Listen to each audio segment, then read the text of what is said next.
మహిళలు, యువతుల భద్రతకు భరోసా ఇస్తూ వసతిని కల్పించడానికి కేంద్ర రాష్ట్ర ప్రభుత్వాలు సఖీ నివాస్ పేరిట వసతి గృహాలను నిర్మిస్తున్నాయి. రాష్ట్రంలో 23 వసతి గృహాలను ఏర్పాటు చేస్తున్నారు. వీటిలో కొన్ని ఇప్పటికే ప్రారంభం కాగా ఇప్పుడు గుంటూరులోని సఖీ నివాస్ సిద్ధమైంది. జిల్లా కేంద్రంలో ప్రభుత్వ, ప్రైవేటు ఉద్యోగాలు చేసుకునే ఉద్యోగినులకు తక్కువ ధరతో వసతి, భోజన సదుపాయం కల్పించడం సఖీ నివాస్ లక్ష్యం. దీనికోసం కేంద్ర ప్రభుత్వం 2,27,00,000 రూపాయలను మంజూరు చేయగా మిగిలిన నిధుల్ని రాష్ట్ర ప్రభుత్వం భరించింది. 2021 ఆగస్టులో పనులు ప్రారంభమయ్యాయి. నిర్మాణ పనులకు వివిధ దశల్లో బిల్లులు చెల్లించాల్సి ఉండగా గత వైసీపీ ప్రభుత్వం విడుదల చేయకపోవడంతో చాలా కాలం పాటు పనులు నిలిచిపోయాయి. కూటమి ప్రభుత్వం అధికారంలోకి వచ్చిన తర్వాత పెండింగ్ పనులు పూర్తి చేశారు. సీఎం చంద్రబాబు సూచనతో ఇలాంటి వసతి గృహాలు మరిన్ని అందుబాటులోకి తెచ్చేందుకు ప్రణాళికలు రూపొందిస్తున్నట్లు ఉన్నతాధికారులు తెలిపారు. ఈ హాస్టల్స్లో వసతులు మెరుగుపరచడం, తద్వారా వారిని ఎక్కువ మందిని ప్రోత్సహించాలన్నది ప్రధానమైన ఉద్దేశం.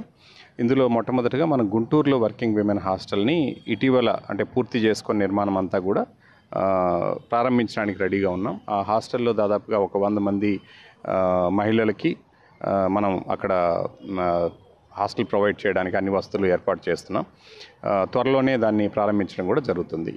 ముఖ్యంగా ఏంటంటే ఈ హాస్టల్స్లో భద్రత అత్యంత కట్టుదిట్టంగా ఉంటుంది. సో సీసీ కెమెరాలన్నీ కూడా ఉంటాయి. ఎక్కడ ఏ రకమైన ఇబ్బంది రాకుండా ఏర్పాట్లు చేయడం జరుగుతుంది. రెండోది హాస్టల్ వాళ్ళతోనే, అంటే హాస్టల్ కమిటీ కూడా అందులో ఉన్న విమెన్తోనే చేసేలాగా ఏర్పాట్లు కూడా చేయడం జరుగుతుంది. గ్రామీణ ప్రాంతాలకు చెందిన మహిళలు, యువతులు కొందరు గుంటూరులో ఉద్యోగాలు చేస్తూ ప్రైవేటు వసతి గృహాల్లో ఉంటున్నారు. అక్కడ వారికి పూర్తి స్థాయిలో భద్రత లేదనే విమర్శలు ఉన్నాయి.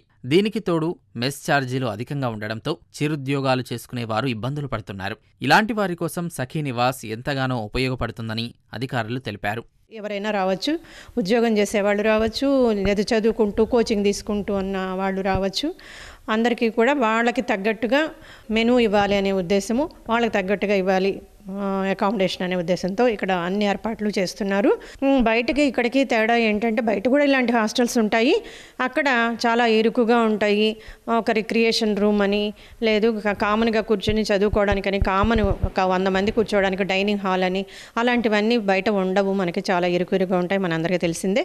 ఇదే గవర్నమెంట్ తరఫున ఇవ్వడం వలన తక్కువ రెంట్లతో, తక్కువ భోజన ఖర్చుతో ఇక్కడ ఇవ్వడం జరుగుతుంది. ఏసీ ఛార్జ్ పే చేయగలగన్న వాళ్ళకి AC charge, AC rooms, washing machine ఉంటుందండి, గీజర్ ఉంటుంది. ఇవన్నీ ఫెసిలిటీస్తో ఇక్కడ ఏర్పాటు చేయడం జరుగుతుంది. ఇంకా సీసీ కెమెరాలు కానివ్వండి, వాళ్ళు లోపలికి వెళ్ళినప్పుడు వచ్చినప్పుడు ఫేస్ ఇంప్రెషన్స్ తీసుకోవడం కానివ్వండి, బయోమెట్రిక్ మిషన్ అంటాం కదా, అది అన్నీ కూడా ఉన్నాయండి. సఖీ నివాస్లో డార్మెటరీతో పాటు సింగిల్, డబుల్ గదులు, ఏసీ, నాన్ ఏసీ విభాగంలో సిద్ధంగా ఉన్నాయి. రీక్రియేషన్ హాలు, ఏదైనా ఆరోగ్య సమస్యలు తలెత్తితే సిక్ రూమ్లు అందుబాటులో ఉన్నాయి. వసతి గృహానికి అవసరమైన సామాగ్రిని సిద్ధం చేసి ఉంచారు. మహిళా ఉద్యోగులకు చిన్నపిల్లలు ఉంటే వారి కోసం బేబీ కేర్ సెంటర్ ఇక్కడ ఏర్పాటు చేశారు.